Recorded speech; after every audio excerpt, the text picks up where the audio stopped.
Devido a um alto número de lesões no clube ultimamente, o presidente Júlio Casares está planejando trocar a grama de um dos campos do CT da Barra Funda por um gramado sintético.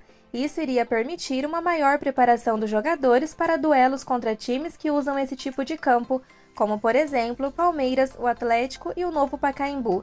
A medida pode minimizar o risco de lesões mais sérias. A intenção do São Paulo é implantar um gramado de alto nível nas mesmas condições do Allianz Parque. O clube vem cotando valores para uma possível instalação. De acordo com informações do GE, o valor para colocar o gramado sintético pode chegar a 5 milhões de reais.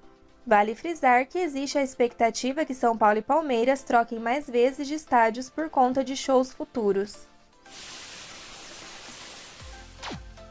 Segundo informações do jornalista Jorge Nicola, o tricolor tem interesse na contratação de Patrick Calmon, lateral que se destacou pelo Ipiranga no Campeonato Gaúcho. Abre aspas. Patrick Calmon, lateral esquerdo de 28 anos de idade, conhecido como PK, interessa ao São Paulo, Grêmio e Cuiabá. O Ipiranga está só decidindo para qual dos times interessados vai haver a melhor negociação, fecha aspas, revela o jornalista. Curiosamente, Patrick, que foi revelado pelo Bahia, já é conhecido por Cotia.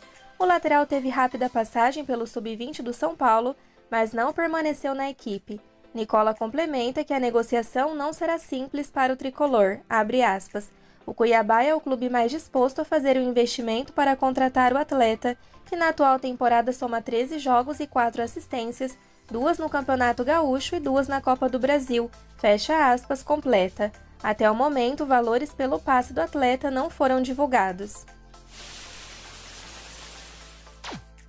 Segundo as informações do GE, o São Paulo quer reforçar as negociações com a Adidas pela renovação do contrato de fornecimento de material esportivo a partir de agosto. O acordo atual termina em dezembro. A diretoria trata o assunto com cautela, já que a parceria teve atritos recentes e não descarta buscar uma empresa diferente. A Adidas se tornou fornecedora do São Paulo em 2018.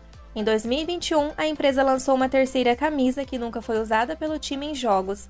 No mesmo ano, a Adidas produziu uma camisa padronizada entre os clubes que patrocina em ação contra o racismo.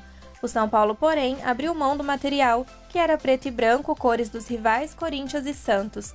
No ano passado, o técnico Rogério Ceni foi a campo em jogo contra o Juventude com uma calça de uma fornecedora antiga, e a justificativa foi de que era a que servia a ele.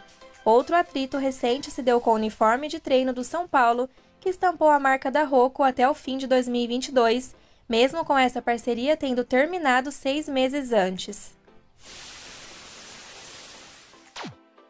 Após quase um mês focado somente em treinamentos, a rotina do São Paulo voltará a ser corrida. Isso porque na quinta-feira, dia 6, terá um grande desafio pela frente, a estreia na Copa Sul-Americana contra o Tigre.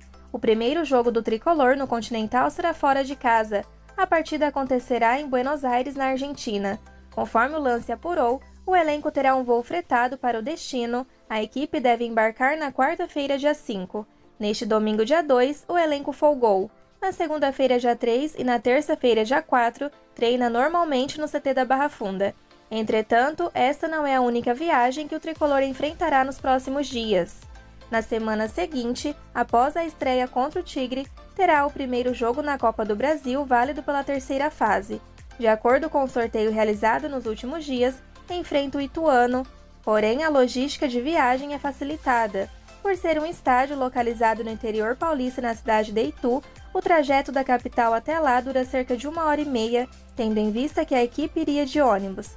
Porém, na mesma semana que estreia na Copa do Brasil, também estreia no Campeonato Brasileiro, no caso no dia 15 de abril. O jogo será contra o Botafogo no Rio de Janeiro, ou seja, em menos de 3 dias deve enfrentar uma nova viagem, agora um pouco maior. Mas, depois dessa maratona, a situação se acalma um pouco.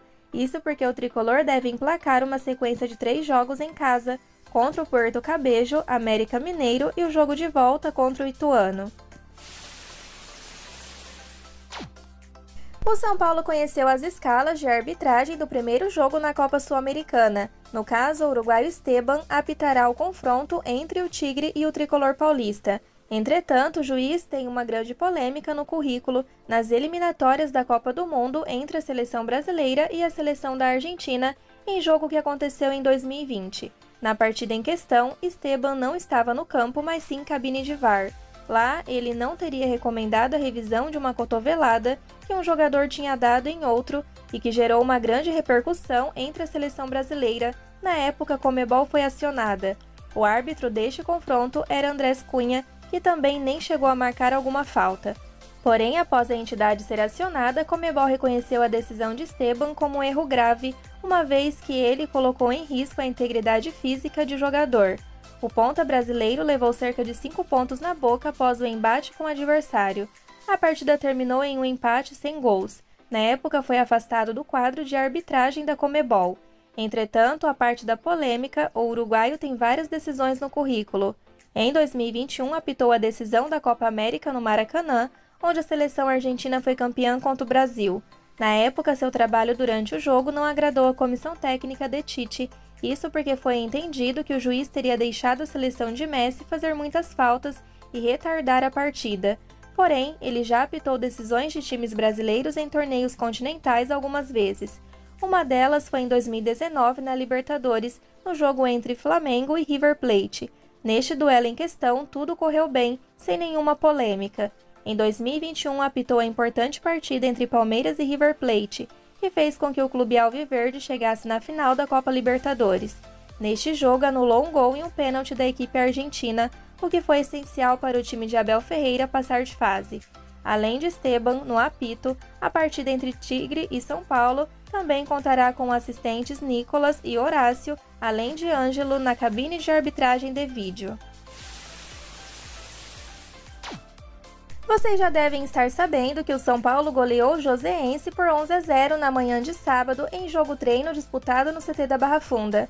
Foi o último duelo da intertemporada da equipe comandada por Rogério Ceni antes da estreia na Copa Sul-Americana. Michel Araújo, anunciado na última quinta-feira como novo reforço do São Paulo, participou do jogo-treino. Erisson, que deve ser o centroavante do São Paulo na Sul-Americana, devido às ausências de Calera e Galopo, desperdiçou uma cobrança de pênalti.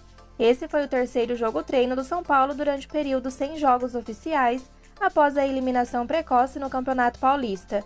O tricolor já havia enfrentado o time sub-20 em Cotia e na última segunda o Coritiba no CT da Barra Funda.